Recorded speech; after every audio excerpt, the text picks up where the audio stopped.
Good morning, good morning, good morning. Today we are going to discuss the top 10 fears of first time home buyers. All right. So I get a lot of calls or I get asked a lot of questions. And a lot of my clients, they're nervous about going through the process, and that's perfectly normal. So, in this video, we're going to talk about the fears. We're going to give you some tips and tricks on how to work through these fears and see if we can get you to the closing table. See if we can get you to the closing table. If you have any questions, put your questions in the chat, and I'll be glad to answer them. All right. Let's roll the intro. I'll be right back.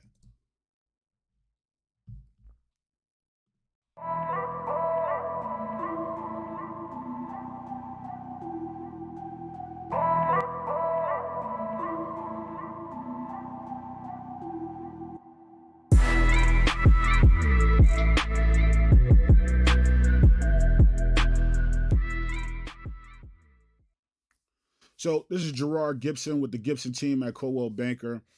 Listen, the best way to get in touch with me is to click the link in the bio for my to book a call on my Calendly. We could do a live Zoom, we could do a phone call, however you want to do it. If you're a first time home buyer and you're thinking about getting into the game and you need help navigating through this market, this crazy market, um, credit counseling, budgeting, any questions you may have, book a call. We'll get you a consultation and we'll get you on your way. Also, we need inventory. There's a lot of buyers out here. The market is changing. It's the spring. We're into the spring market. A lot of things are moving right now, so we need inventory. So if you're somebody that's thinking about selling, and you need help, maybe planning out your next move, maybe trying to figure out, where you're gonna go next, and things like that.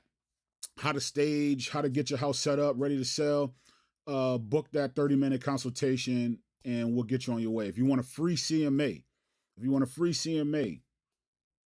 book that 30-minute consultation. We'll get you a completely free CMA. We'll let you know what's the values of your home, what the value is of your home, and how it stacks up in this market. All right.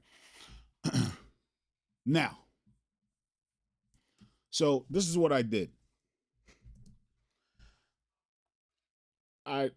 So again, I was thinking about all of these questions that I get from first time home buyers, and I ain't gonna lie, I cheated on this one, right? So I went to Google and I just did a Google search of what's the most common first time home buyer fears. All right. So Google spit out a bunch of them. It's probably like 20 of them. All right. So I took the 20 and dumbed it down to like 10, to like my top 10. And I don't even want to say top 10 because it's really not in no specific order. There's probably some things that that may be more important to some people, you know what I mean? But these are some of the biggest ones, a lot of compared to a lot of the questions that I get. So let's run through this. All right. Let's run through this. The 10 biggest fears of first time home buyers. Number 10, the fear of issues that may arise from home inspection. Home inspection issues. That's a big one. That's a big one. That should be number one or close to the top. But home inspection issues are, you're gonna have home inspection issues, and I've been selling homes for 8 years. I've never done a home inspection where nothing came back. All right. So the way I coach my clients is if you have a home inspection contingency in your contract, you'll get the home inspection and the inspector is going to come up with a list of things that need to be repaired. My inspector does a real good home inspection, and he breaks down in the report. It's color coded, so like the red means that it's something important. You know what I mean? Blue means okay, it's an issue, but kind of not that serious. And then I think there's a green uh, for even, lighter on that scale. So you look at the home inspection, regardless of what the inspector feels, you determine how you feel about those things. How do you feel about those things? Is it termites? Is it chip and paint? Is it uh I don't know, a loose doorknob? Like like I almost had a transaction one time where the handle on the screen door was broken, and the buyer's like, listen, I'm not paying to fix that or whatever. So you decide how you feel about those things, and then so what you do is you or I will create a list from the things that you are concerned about, and we present them to the seller to see if the seller will fix them. All right. Or sometimes the seller might make the repairs, or sometimes the seller might just give you a credit and have you fix it later. All right. So, especially in Connecticut, we're in Connecticut. Connecticut is a lot of these houses in Connecticut are old. We're not like, Charlotte or Texas where there's like tons of new construction going on every day. As far as, residential. Um, so a lot of these houses are old. I believe, somebody correct me if I'm wrong, but I believe it was like in the between like the 30s or 50s, we had like a lot of military houses were being built. Here in Hamden, there used to be a military base here, so there was a lot of homes being built between the 30s and the 50s. All right, so because we're such a small state and our population is high, we're kind of packed in here. You know what I mean? There's not too many places where you can start building new development. So I said that to say a lot of these homes are old. A lot of these homes are from the 30s and the 50s. Um, and up. So there's gonna be things wrong with these properties. You know what I mean? But again, as far as the home inspection goes, you get the home inspection and you determine, uh, how you want to move forward with those inspection items. All right. Make sure you got a professional, a good professional home inspector, um, that will, go through the house properly. If you want access to my home inspector, let me know. Shoot inspector in the chat. I'll forward his name over. I have a couple, but I do have a go-to. My guy Ryan from Cornerstone Home Inspections. All right, let's go to the next one. Number 9, fear of lacking knowledge about the home buying process or local market conditions. Listen, if you're not in real estate, you're gonna have a lack of knowledge, and that's what we're here for. So there's information highway, right? You got Google, you got YouTube. You probably here on YouTube, following me now. There's tons of different ways to get information, but the best way, the easiest way, is to go to the source. Get yourself a good real estate agent, that knows the market, understands the market conditions, um, that can guide you through, understands the process.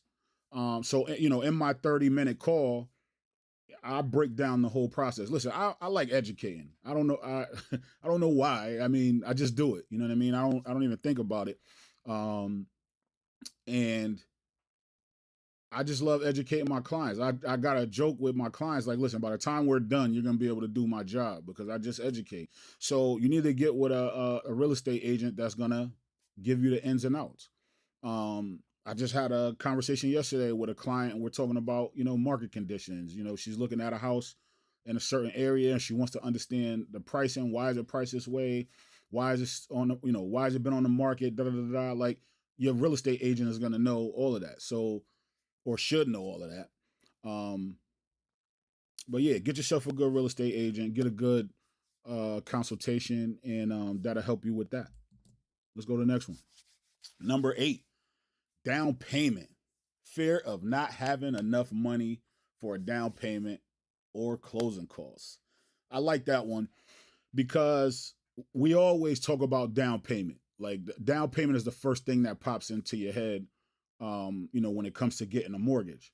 We always talk about down payment, but nobody talks about closing costs. We don't talk enough about closing costs. So basically, what this is a good way to explain it. I'm not a lender, but this is just the way I interpret it, right? So your down payment is the money that, or the collateral that you have to put up in order to get the loan, right? If they're saying, listen, we're going to give you $300,000, $400,000 of our money, we need you to be invested in the game. So you got to put, you know, 3.5% down or 20% down or whatever the case may be, whatever loan product you qualify for. We need you to put that down. All right. So that comes off of the top. And then closing costs consist of your first year of taxes, usually. This is how I calculate it. Hold on. I'm not going to say the first year of taxes. We're going to say the prorated first year of taxes, right? But depending on when you buy the house, it might not be a full year. It could be, you know, half a year. We're in going into April right now. So, you know, it might be 6 months or, you know, whatever. You know, depending on when you buy the house, it'll be a prorated amount for the taxes.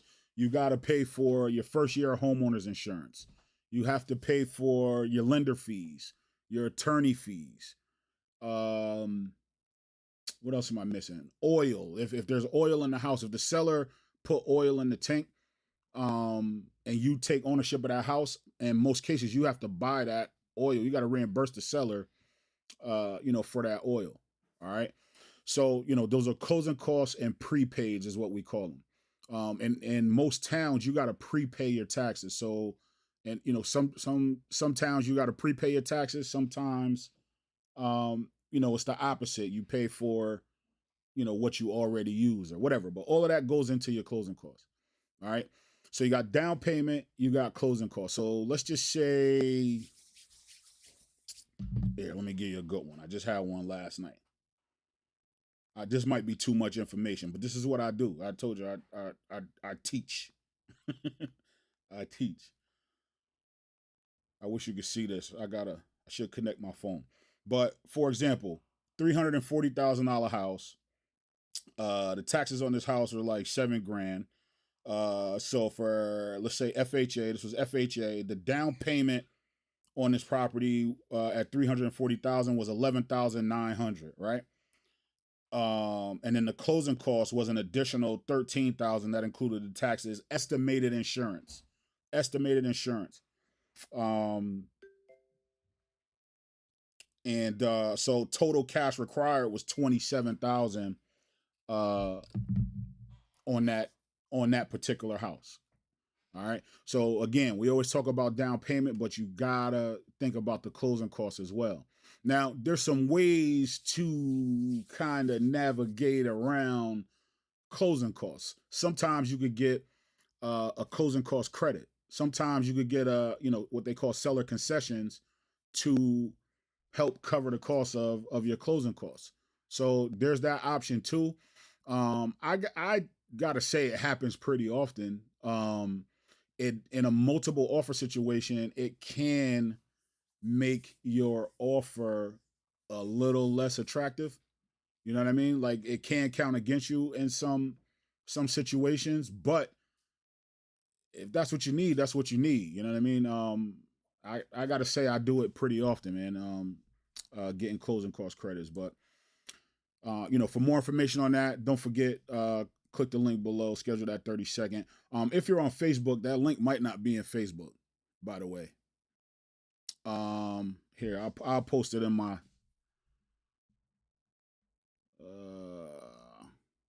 I'll post it at the end when it's over. I'll put it in the comments. All right.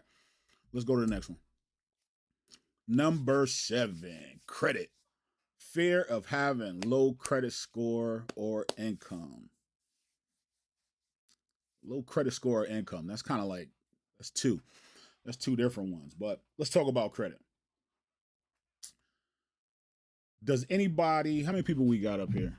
Does anybody know or take a guess on how much you think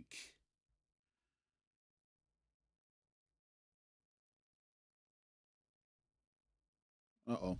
Does anybody know, or how much or what do you think the credit score requirements are to buy a house? Now, I get this one all the time. I get this one all the time. When I first started, when I first started 8 years ago, a lot of my business came from people that were looking to rent, or call me for an apartment, looking for apartments or whatever, and I would ask them, I would go through my spiel, ask them the pre-qualifying questions. um, what's your credit score? And have you ever thought about buying? And they always say, yeah, nah, I don't, I don't think I qualify or whatever. And I'm like,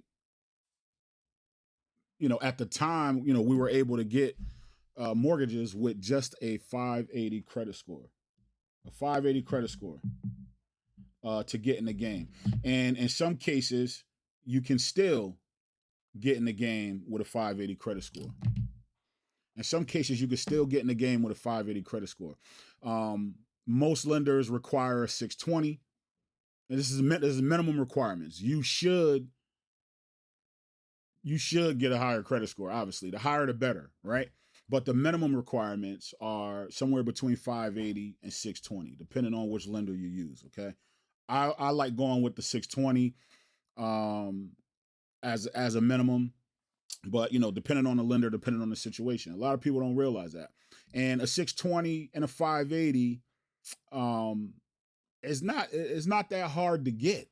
You know what I mean? Like, so there's some small things that you could probably do right now to boost your score up to probably about 650 or so, like that.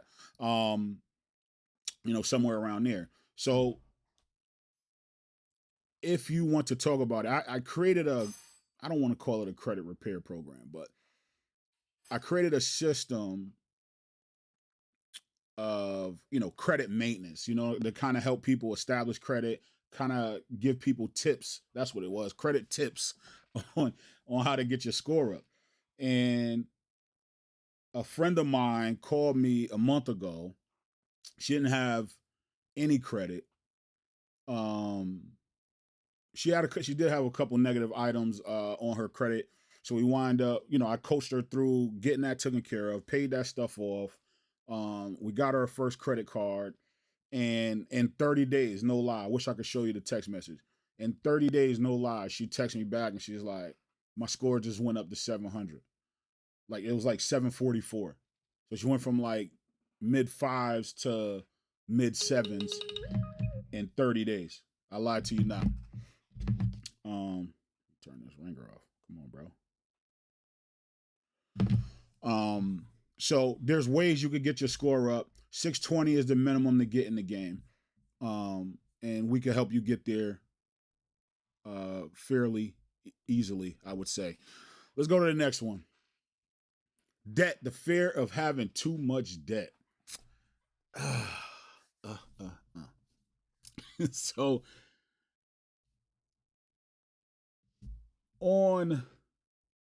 through my research, I found that there's some people that think that debt is not good, right? And there's some people that say, debt is good, you can leverage debt. And I feel like it's up to you. It's up to you, the individual. What is it? What do you want? You know what I mean? If you don't want any debt, then don't take out any loans. Your mortgage is a loan. If you don't want any debt, don't take out the loan. But if you want a house, you either got to take out a loan or you got to pay cash. Right? If you want to own something, you got to pay for it. So how do you pay for it? Right? So I think it's up to you, but I think if you are going to get a mortgage, I think you have to do it strategically. I think you have to, really, think it out, plan it. I get clients that, actually plan their stuff out. Listen, I want my mortgage payments to be, in between this number, 2,500 or whatever. I don't want to go over this number. So you start managing your monthly expenses, right? Budgeting. Um, you get some clients that are like, listen, I'm going to pay an extra $500 or whatever on my mortgage so I can pay it down faster, right?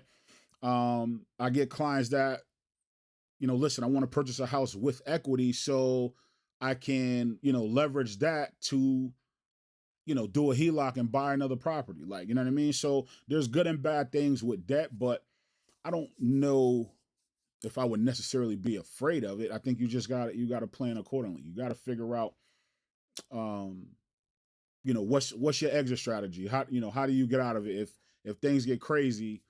What can you do to, get out of this debt or get out of that situation? So you just got to plan accordingly. And we could definitely talk more about that as well. Let's go to the next one. We halfway through. We at number 5. Stress. The fear of the property market being too stressful. Okay. So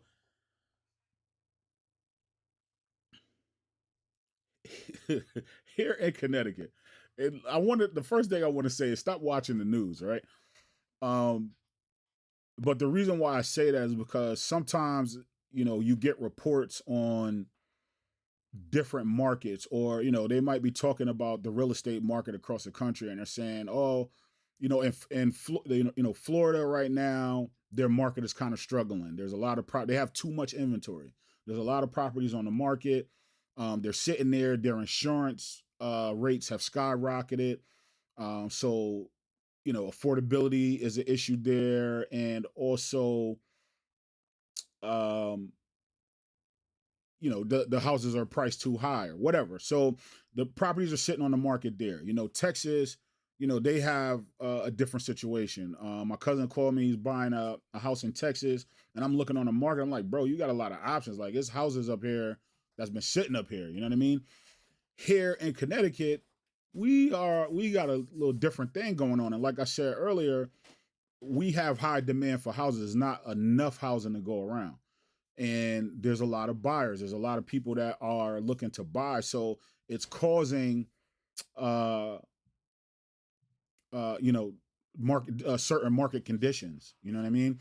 And it can be stressful. So it's not in a lot of cases. In a lot of cases, it's not like going into the store, finding what's on the shelf, taking it, going into the register, and walking out and leaving. It's not going to look at a house and putting in an offer and this is my house. Whatever my offer is, I'm gonna get it. Nah, there's gonna be uh some adversity. Like, you know what I mean? Like, there's gonna be some things in your way. There's gonna be some things that may uh make the process challenging. But again, that's what I'm here for. That's what we're here for.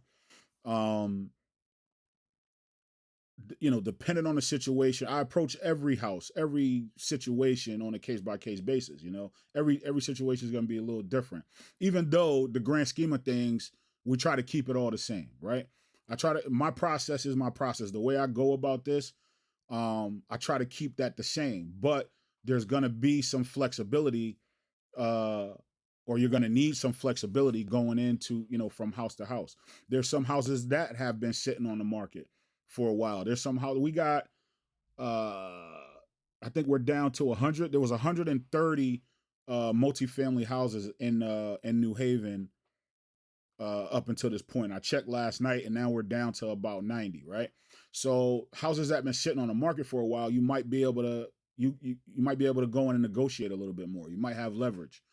Um, or that house that just hits the market and it checks off a lot of boxes that things that everybody's looking for. You know what I mean? Does it have the condition, granite countertops, stainless steel appliances, recessed lights, hardwood floors, garage, finished basement, you know 3 bedrooms, 2 bathrooms? Everybody's kind of looking for the same house. So when that house hits the market, it might be a battle to get it.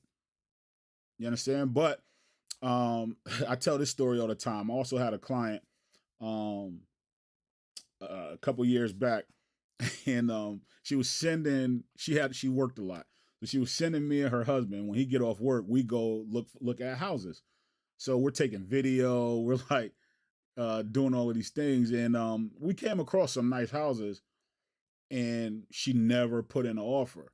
So finally, I had the conversation with her, and I'm like, why, why haven't you pulled the trigger on any of these houses? I'm just asking, like, what's your reservation? What's the issue with the houses? And she said to me, new houses keep popping up. She said, new houses keep popping up. And I said, listen, new houses are going to come on every day, just about every day. Like there's always going to be another house. There's always going to be a better house. You got to figure out, which one works for you. Can this house work for you? Does it check off your boxes? Does it check off, your wants and needs? Can you see yourself living here? And you make your decision from there. But once you buy this house, once you um make the decision to go after this house, whether you put the offer in and you get it or not, there's always going to be a better house. There's always going to be another house. It's always going to be another house. It's just like, so I use that to, tell my clients, like, all right, calm down. Like, I know you really wanted this one, but there's going to be another one that comes on that you really want too. Like, you know what I mean? So, shoot your shot though. You got to shoot your shot. Don't stand on the sideline. Don't stand on the sideline. Shoot your shot. Put your best foot forward in these multiple offer situations, which, we could go into that as well. But you shoot your best shot, and if it doesn't work, okay, we gonna find another one. It is what it is. Like I'm a fighter. I'll fight as long as you fight. I'm gonna fight for you as long as you want me to. You know what I mean? So, and I'm used to it. So I don't want to try to like I'm not trying to be insensitive about the situation, but I'm just used to it. Like I'm kind of numb to the situation. So but I understand these things from my experience and expertise. So let's go to the next one. This is the same one. Who put this together? This is the same thing. The fear of not being able to find their home. It's the same thing. The same rules apply. I think there's always going to be another house. Um, I'll give it to you this way as well. Being patient but persistent. That's a bar. That's a bar. You're welcome. Being patient but persistent. So what that means is, like, you got to have a sense of urgency, but you got to understand that there is a chance that I might not get this one. You know what I mean? So again, you got to shoot your shot. But if I don't get it, it's okay because there's gonna be another one. I'll get the next one. You know what I mean? And and we're talking about multiple offer situations, which or and not even necessarily. It could be no offers on the property. I just had this happen. It could be no offers on the property, and for whatever reason, you make your offer, a certain way, but sometimes you just can't get the deals to line up. Sometimes you just can't get it to match up. Sometimes the seller is not willing to bend as far as you need them to, or vice versa. You know what I mean? So sometimes you can't just you like this house, you put in an offer, but it's like, yo, I'm not willing to, you know, offer more than what I'm offering. And sometimes it just don't work out. The deal just don't match up. So, that's okay too. There's gonna be another house. There's going to be another house. So I said all that to say, yes, the market can get stressful. And we are in Connecticut. We are in a market where there is limited housing available. So, there are strategies that I use to, try to help my clients get into a better position. You know what I mean? There's things you can do to help yourself get into a better position. If you want to talk about that, click the link below, schedule that 30-minute consultation, and I'll walk you through that. Let's go to the next one. Buyer's remorse. Wow, that's a tough one. That's a tough one. I get buyer's remorse ordering off of Amazon. I get buyer's remorse ordered off of Amazon. So the way I try to help with buyer's remorse is I try to handle that up front before we even put in an offer. Before we even put in an offer, like let's look at this. Let's look at the pros and the cons to this property, to this deal, to this transaction.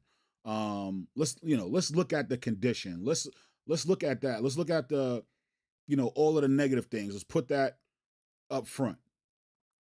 Let's talk about the unforeseen stuff. What could happen, right? On the negative side, but also on the positive side, it's the same thing. Let's look at all of the pluses.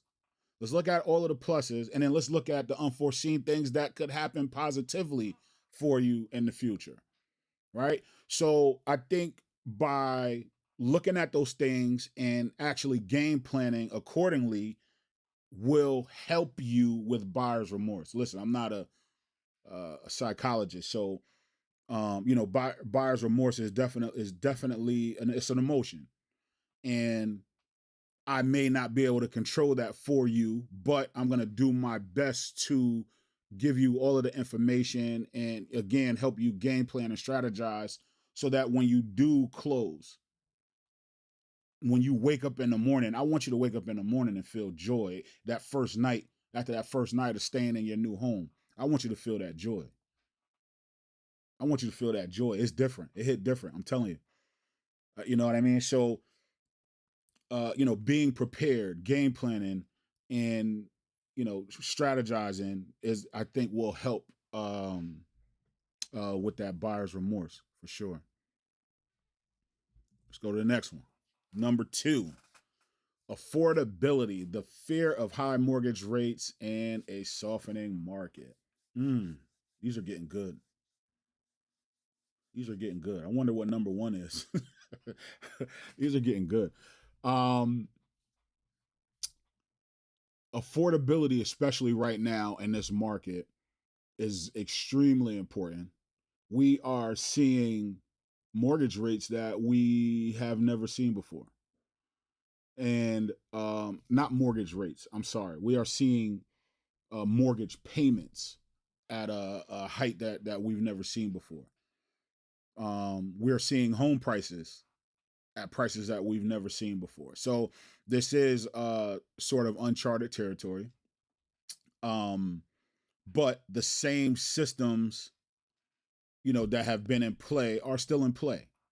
The same equations, mathematical equations, the numbers don't lie, right? So in order for you to even get a mortgage, you have to get pre-qualified. Now, the formula, we could talk to the lender about that. The formula in which they pre-qualify you, how can I say this? The bank is not in the business of you foreclosing. They have protections in case you do, but nobody wants you to foreclose. The longer you ride that loan out, so a lot of the loans are 30 years, you get either a 30-year loan or 15-year loan. The longer you ride that loan out, the more money they make. So it's not intended for you. I got to use my words loosely here. I don't think it's intended for you to foreclose, but at the same time, you have more control than you think, because even if they pre-approve you for $500,000 and up to a $4,000 mortgage or whatever, your numbers better than anybody, regardless of what you give to the lender. Your lifestyle. Hey, I gotta keep aside $500 a month for my kids' sports activities or whatever. Those numbers. We try to get those numbers.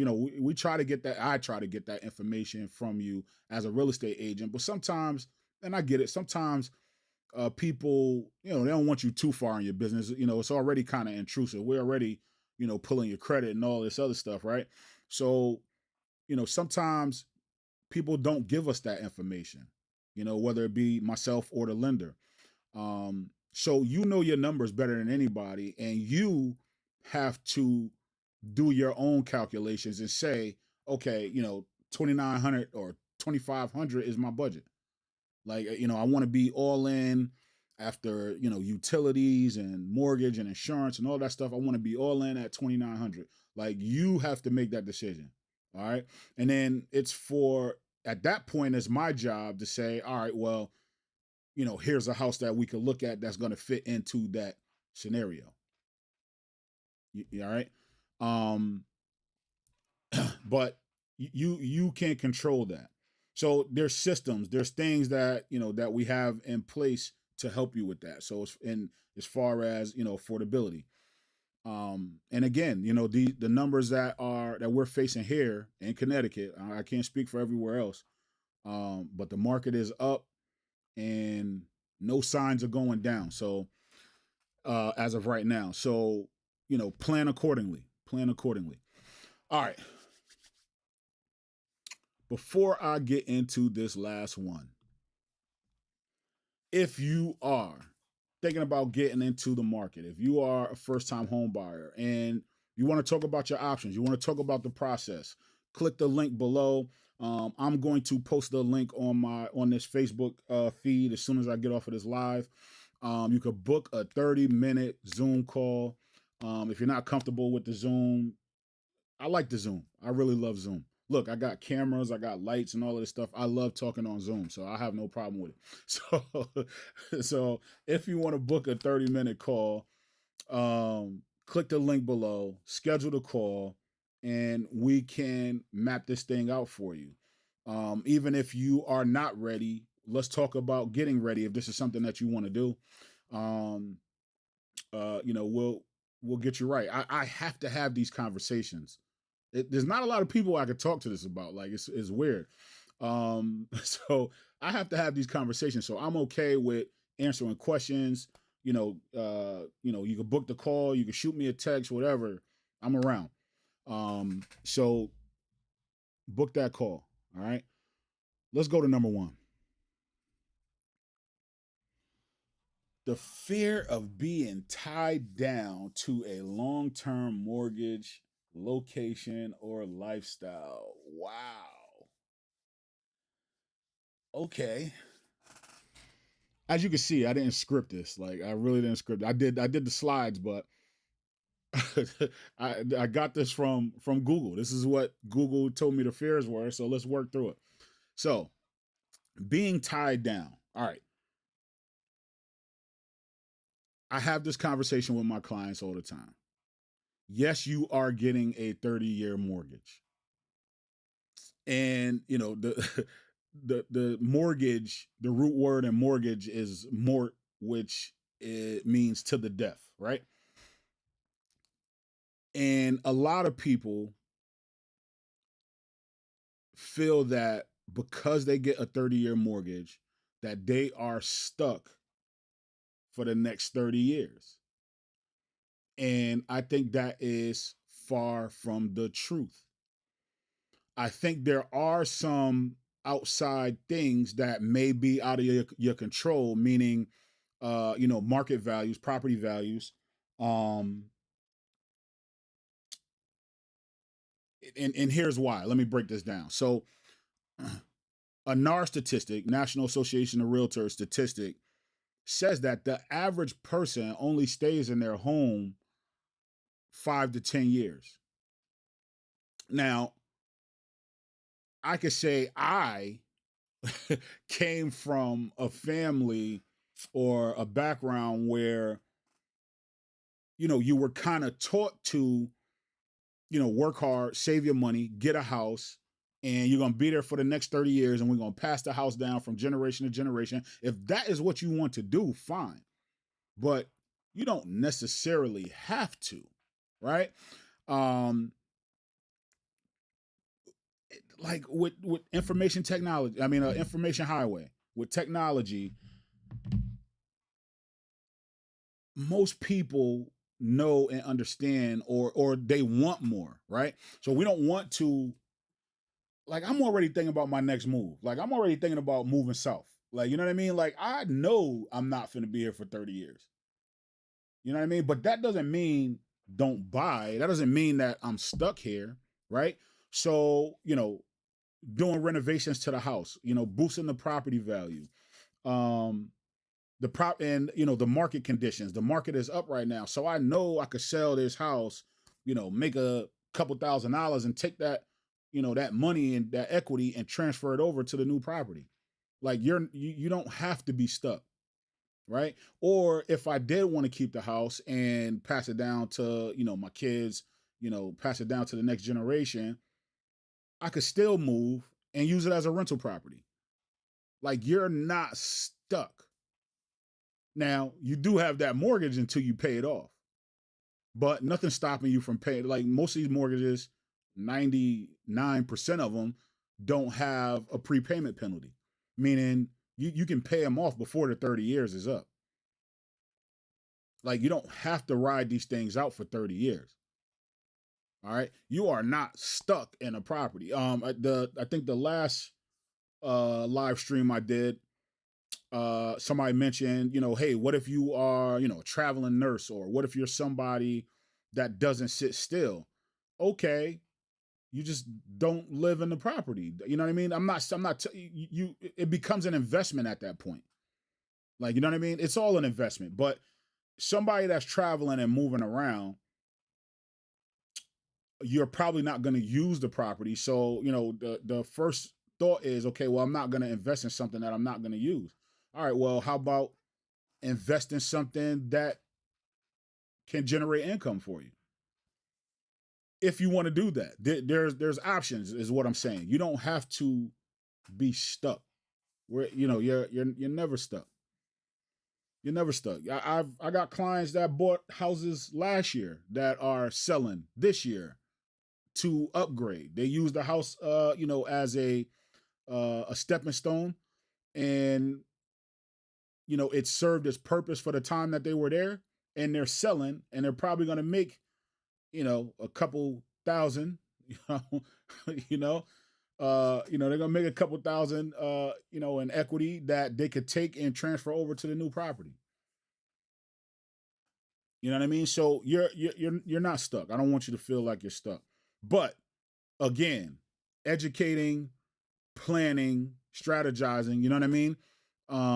In case something like that ever happens. Listen, when I approach a deal for myself, I'm always thinking, they say don't think the worst case scenario, right? I always think about the worst case scenario because I got to make sure I'm prepared if it ever happens. I'm not trying to put it into existence, right? But I got to be smart enough to make sure, okay, well, wait, what if money slows up? What if the market tanks? Whatever.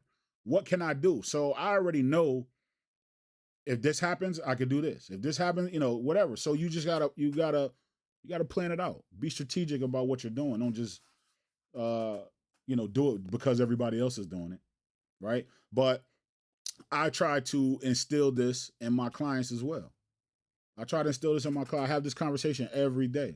You know what I mean? Like, what are the pros? What are the cons? What's my exit strategy? How do I get out? So all of that stuff has to, go into your decision making process when it comes to buying a home. All right. So again, if you want to have this conversation, click the link in the link below, and book a call. I got a link in bio somewhere I think on both of these platforms. I'm streaming on YouTube and Facebook right now, so I got a link in bio on both of those, where you get access to all my links, property searches, my network. You got my lenders, my attorneys. There's some CHAFA information in there. I say property searches, all of that stuff. I want to be your go-to real estate specialist for any questions or information you may have for real estate. So I make myself accessible. I'm around. Click the link, the Calendly link to book your 30-minute call. My telephone number was on the screen the whole time, 203-843-3319. Email, I'm available. I'm available to answer any questions you may have. Let's come up with a game plan. Let's strategize. Let's do what we got to do to, help you achieve your real estate goals. Also, we need inventory right now. We need inventory. I got a lot of buyers. I got a lot of buyers on this. Like, if you're a homeowner, you probably get calls all the time from real estate agents saying, "Yeah, can I come by and see your property? I have buyers." I no, I really have buyers. I really have buyers. If you're thinking about selling your property, book the call, reach out to me. I'll get you the free CMA. Let's game plan, let's strategize, figure out how to get your home sold. Let me know what your wants and needs are, and we'll come up with a specific plan tailored to you, to help you get your home sold. All right. So thank you for joining me this Saturday morning. I did not um, have any special guests today. It was just me. Thanks for rocking out with me. I'm gonna try to get some special guests for next week. Also, I'm gonna try to. I keep saying that. My wife told me stop doing this, but it's the truth. I'm really trying out here. I'm gonna try to do this more frequently. So I'm gonna get back to doing it once during the week and then once on the weekends. Right now, eventually, I'm gonna try to do it every day, but we'll see what happens. We're going into the spring market. It's pretty busy, so but I like doing this. I like giving this information for y'all. I like y'all vibing out with me. I like the response that I get um, when I see people outside and they're like, "Yo, I saw you live," and that's what inspired me to do it. I haven't done it in a couple of weeks. Um, been going through some things. Shout out to my family, the Gibson family. We lost our grandmother. But anyways, thank y'all for riding out with me, and I'll catch you on the next one. Later.